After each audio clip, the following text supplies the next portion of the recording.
नमस्कार दर्शकों, अभी तक में आपका स्वागत है। मैं रिचा वर्मा हाजिर हूँ अभी तक की कुछ ताजा खबरों के साथ। तो आइए नजर डालते हैं अभी तक की ताजा खबरों पर।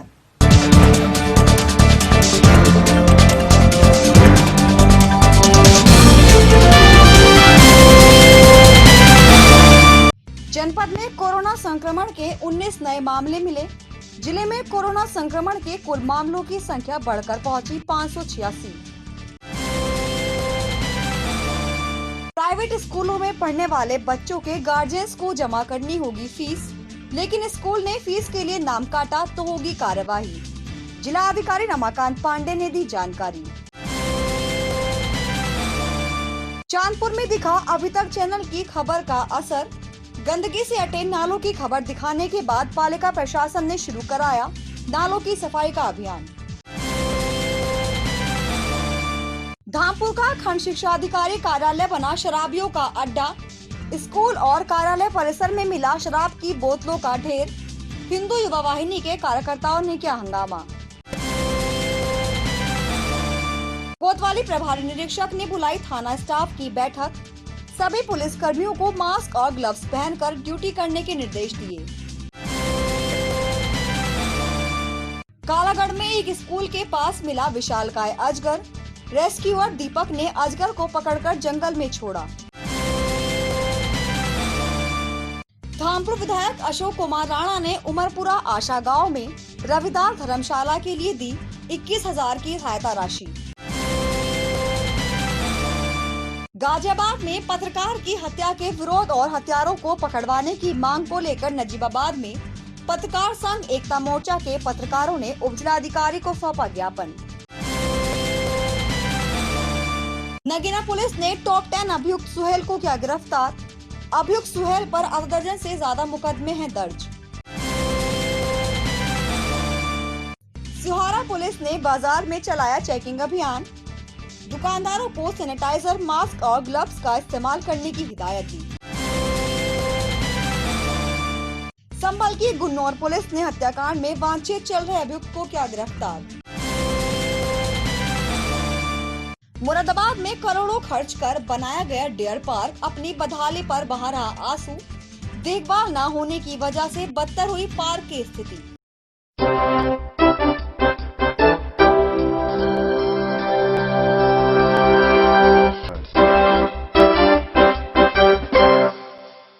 अभी तक में अब खबरें विस्तार से। जनपद बिजनौर में कोरोना संक्रमण के मामले लगातार बढ़ रहे हैं। जिले में पिछले कई दिनों से रोजाना दर्जन भर से ज्यादा मामले सामने आ रहे हैं। जनपद में फिर कोरोना संक्रमण के 19 नए मामले मिले हैं, जिसके बाद जिले में कोरोना संक्रमितों की संख्या बढ़कर 586 पहुंच गई है, जिसमें से अभी तक 8 लोगों की मौत भी हो चुकी है, जबकि 400 से अधिक लोग ठीक होकर अपने घर पहुंच चुके हैं। जिले में अब कोरोना संक्रमित एक्टिव केस की संख्या 162 हो गई है। Bureau report. अगर आपका बच्चा किसी प्राइवेट स्कूल में पढ़ता है तो ये खबर आपके लिए अहम हो सकती है। ये खबर जिले के प्राइवेट स्कूलों में पढ़ने वाले बच्चों की फीस को लेकर है।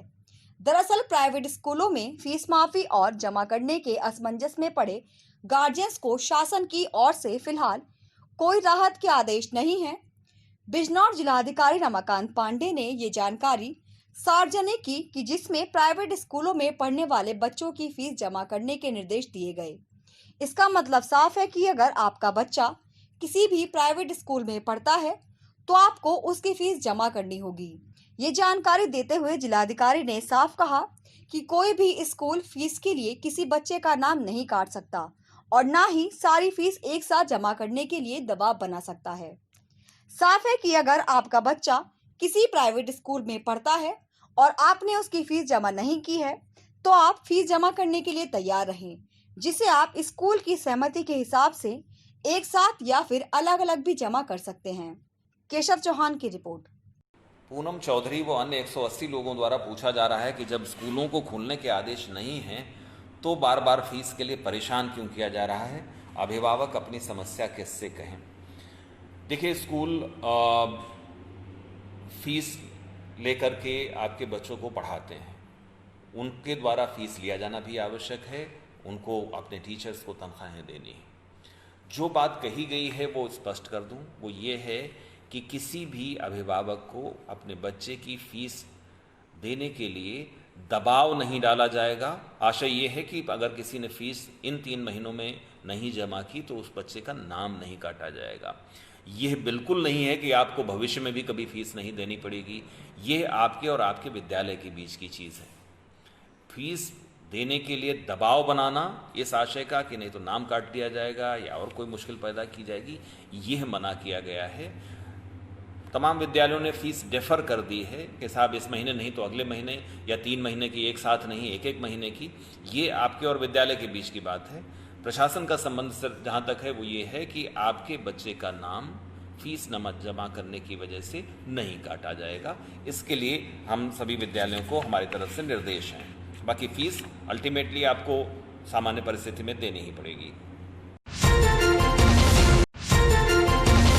चांदपुर में अभी तक चैनल की खबर का असर देखने को मिला, जहां चैनल द्वारा नगर के गंदगी से अटे नालों की खबर को प्रमुखता से दिखाने के बाद स्थानीय नगर पालिका प्रशासन हरकत में आया। पालिका प्रशासन ने नगर के नालों की सफाई के लिए अभियान शुरू किया है। दरअसल चांदपुर में बारिश के बाद सड़कों पर हुए जलभराव और शहर में गंदगी से अटे नालों की हकीकत दिखाने के बाद स्थानीय पालिका प्रशासन ने नालों की सफाई का काम शुरू कर दिया है। दरअसल नालों की गंदगी को लेकर स्थानीय लोगों और नामे सभासद ने भी नगर पालिका प्रशासन पर अनदेखी करने का आरोप लगाया था, लेकिन अभी तक चैनल पर खबर दिखाने के बाद पालिका प्रशासन ने जेसीबी की मदद से नालों की सफाई का काम शुरू किया। पालिका के नामे सभासद रामशरण दास ने भी चैनल का आभार जताया। अभी तक चैनल के द्वारा नगर पालिका परिषद चांदपुर की नालों की समस्या को उठाया गया था, जिसमें नगर पालिका के द्वारा नालों की सफाई की जा रही है और उस विषय को गंभीर से लिया जा रहा है। तो मैं अभी तक चैनल का धन्यवाद ज्ञापित करना चाहता हूं और उनसे यही आशा प्रार्थना करता हूं कि वे आगे भी इसी तरह से पत्रकारिता करते रहेंगे और पूरी टीम को मैं बधाई देना चाहता हूं। धन्यवाद। सफाई निरीक्षक नोभार सिंह ने अपने नेतृत्व में नालों की सफाई कराई। उन्होंने कहा कि शहर में जलभराव की समस्या को देखते हुए नालों की सफाई कराई जा रही है, जो कि बरसात के दिनों में लगातार जारी रहेगी। चांदपुर से गौरव त्यागी की रिपोर्ट। भैया नाजी के पास आएंगे, अभी 2 दिन बाद फिर पड़ जाएंगे।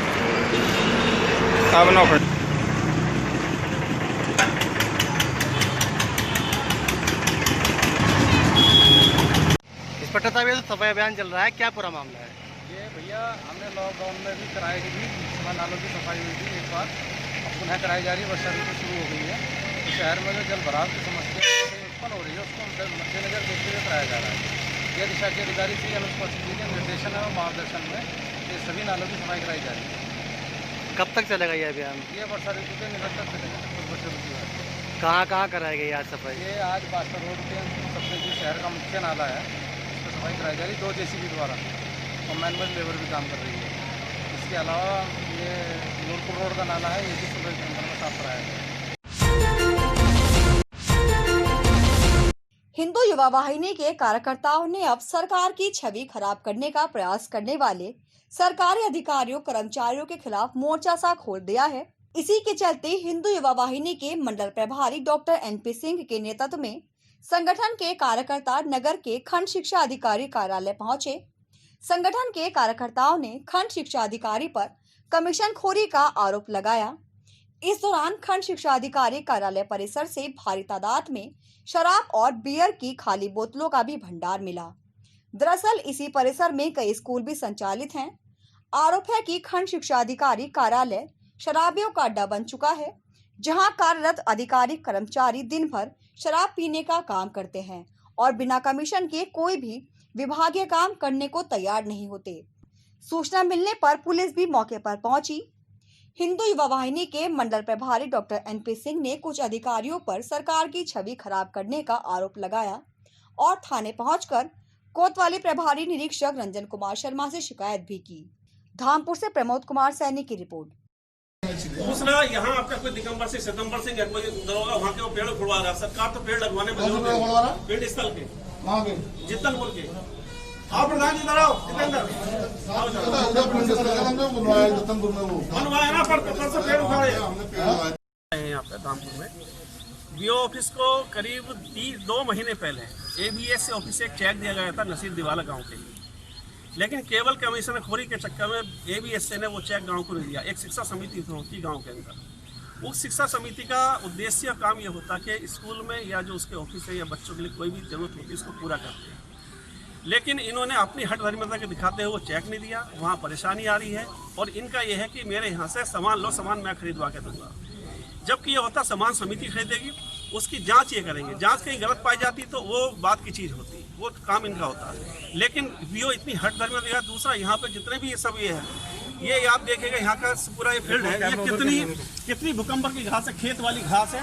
यहाँ ये कौन सा बच्चा यहाँ सुरक्षित रहेगा? ऐसे में कीड़ा, सांप सब चीज मिल जाते हैं। दूसरा, उधर की शराब की बोतलों का इतना जखीरा पड़ा हुआ है, खूब सारे। तो ये है कि दिन भर में यहाँ शराब चलती है, सामने नमकीन और ये सब उसके जो संसाधन रखे हुए हैं, शराब लगा हुआ है उधर वहाँ पे। दूसरा, यहाँ बराबर में स्कूल है, वहाँ गुंडों का पूरा ऐसा बना हुआ है। ये महिलाएं बैठी है, टीचर, ये वहाँ बैठ भी सकती है, दूसरे स्कूल छोड़ के अपनी यहाँ बैठी है। इनका ये कहना है कि वहाँ ना तो सफाई होती और गुंडे दिन में शराब और सब उल्टे सीधे काम करते हैं, इसलिए महिलाएं टीचर जो हैं ये यहाँ बैठी हुई। गाजियाबाद में पत्रकार की हत्या को लेकर देश भर में पत्रकार जगत में रोष व्याप्त है। पत्रकार की हत्या के बाद शासन प्रशासन पर भी सवालिया निशान उठने लगे हैं। मामले को लेकर नजीबाबाद में पत्रकार संघ एकता मोर्चा के पत्रकारों ने राज्यपाल के नाम संबोधित एक ज्ञापन उपजिलाधिकारी को सौंपा। ज्ञापन के माध्यम से पत्रकारों ने हत्यारों को जल्द पकड़ने और मृतक पत्रकार के परिजनों को 50 लाख का मुआवजा दिलाने की मांग की। पत्रकारों का आरोप है कि अगर गाजियाबाद पुलिस ने पत्रकार की शिकायत पर समय रहते कार्रवाई की होती तो हमलावर इतना बड़ा दुस्साहस कभी न कर पाते। नजीबाबाद से अल्ताफ रजा की रिपोर्ट। तो अगर पत्रकार समाज के अंदर अपने ही परिवार की रक्षा करने में या उसकी पैरवी करने में भी शिकार हुआ तो आम जनता के बीच उसके प्रति क्या विश्वास पैदा होगा? ये शासन प्रशासन जो है बिल्कुल ही पत्रकारों को या उनकी शिकायतों को बहुत हल्के में ले रहे हैं, जिसका कारण ये गाजियाबाद की घटना है कि अगर वो सही समय पर पुलिस ने एक्शन ले लिया होता तो ना तो बिक्रू कांड हुआ होता, ना ही एसपी को जान से मारने की धमकी देने का कांड हुआ होता, ना ही पत्रकार पे हमले का कांड हुआ होता। तो इसलिए प्रशासन से हमारा यही निवेदन है कि ऐसे पुलिस प्रशासन से हमारा यही कहना है, असामाजिक तत्वों पर, आपराधिक तत्वों पर अंकुश लगाए, पत्रकारों की सुरक्षा को करे और शासन प्रशासन से और महामहिम राष्ट्रपति जी से भी यही अपील है कि वो पत्रकारों की सुरक्षा के लिए और उनके बीमे के लिए कुछ ना कुछ प्रावधान अवश्य करें। अभी तक में फिलहाल वक्त हो चला है एक छोटे से ब्रेक का। ब्रेक के बाद हम जल्द हाजिर होंगे अभी तक की बाकी खबरों के साथ। तब तक के लिए बने रहिए और देखते रहिए अभी तक। सबकी खबर सब पर नजर, 24 घंटे पूरे सप्ताह हम पहुंचाते हैं आप तक आपकी बात, चाहे जैसे भी हो मुश्किल, कैसे भी हो हालात, हर घटना पर पैनी नजर, जिससे आप न रहें बेखबर। आपके जिले की ताजा खबरें मिलती रहें आपको, चाहे करनी हो बुलंद आवाज, मनोरंजन एवं खेल कूद की खबरों का पूरा हाल, आपके जिले के कार्यक्रम और जिले की हलचल रहे हमेशा अभी तक की खबरों के साथ। सबकी खबर सब पर नजर 24 घंटे।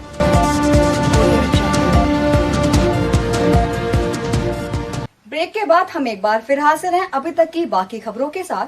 तो आइए नजर डालते हैं अभी तक की बाकी खबरों पर। कालागढ़ में एक स्कूल के पास विशालकाय अजगर मिलने के बाद इलाके में हड़कंप मच गया। लोगों ने अजगर की सूचना वन विभाग को दी, जिसके बाद वन विभाग के रेस्क्यूअर दीपक ने मौके पर पहुंचकर लगभग 40 किलो वजनी अजगर को रेस्क्यू किया। अजगर की लंबाई तकरीबन 15 फीट बताई जा रही है। फिलहाल इस अजगर को पकड़कर जंगल में छुड़वा दिया गया है। कालागढ़ से वेदपाल सिंह की रिपोर्ट।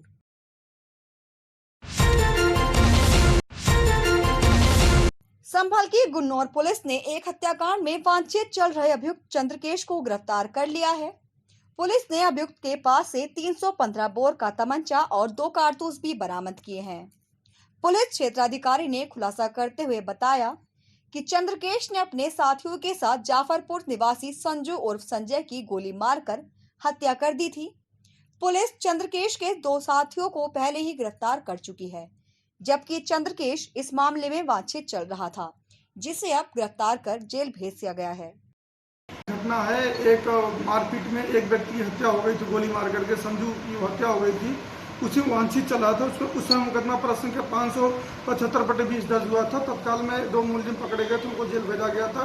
ये चंद्रकेश पुत्र शोधान सिंह उसी वांछित चल रहा था, उसे गिरफ्तार किया गया। उसकी निशानदेही पर जो प्रयुक्त कट्टा और कारतूस थे, बरामद किया गया। आज उसे भी जेल भेजा जा रहा है।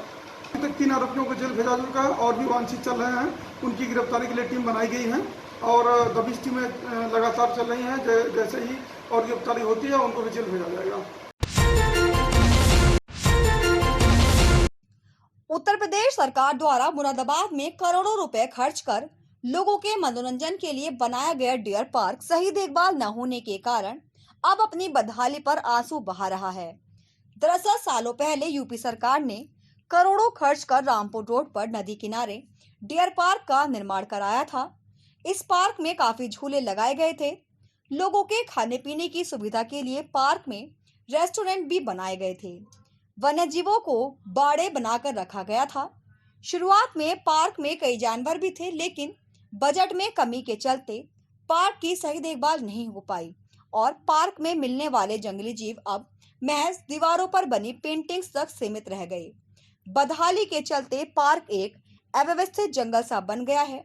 झीलें सूख गई हैं और ज्यादातर जंगली जीवों को पार्क से शिफ्ट कर दिया गया है। पार्क प्रशासन का कहना है कि सुप्रीम कोर्ट की गाइडलाइन के चलते वन्य जीवों को सेंचुरी में शिफ्ट कर दिया गया है।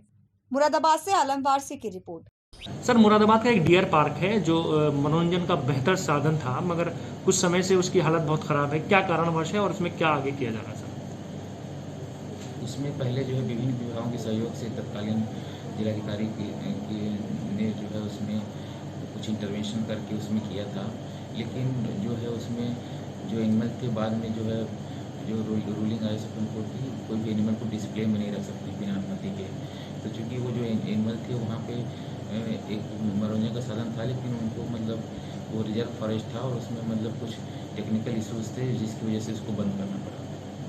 अब क्या सर उसमें ऐसी बंद रहेगा या अब आगे कुछ आशा लगाई जाएगी? उसमें अब ये है कि उसको जो जानवर हैं उनको उसको शिफ्ट करने के लिए अनुमति के लिए हमें लिखा है। तो जैसी अनुमति आएगी तो उसको किसी जू में या मतलब उसको जो वाइल्ड लाइफ सेंचुरी है उसमें उसको छोड़ा जाएगा और उसके बाद जो पार्क का जो ढांचा होगा उसको फिर से मतलब रिवाइव किया जाएगा और इसमें लोगों को टहलने के लिए और सारी सुविधाओं का इंतजाम किया जाएगा उसमें। मगर कुल मिला के माना जाए कि डियर पार्क अब दोबारा चालू नहीं होगा, बंद हो जाएगा? नहीं, जो जानवर हैं वो जानवर बिना अनुमति के डिस्प्ले नहीं कर सकते हैं। वो तो कुछ जो जानवर हम लोग इधर से रेस्क्यू करते हैं उसको रखते हैं, लेकिन अब वो जानवर नहीं दिखेंगे। पार्क में तो बहुत सारी चीज़ें होती हैं, लेकिन हम बिना अनुमति के जानवर डिस्प्ले में नहीं रख सकते। मगर कुल मिला के अब डियर पार्क अभी हाल ही में ऐसे रहेगा? नहीं, पार्क तो नहीं, पार्क तो ऐसा है खुला है, आदमी देख सकता है, लेकिन जो जानवर हैं जानवर को हम लोग वहाँ से शिफ्ट करेंगे।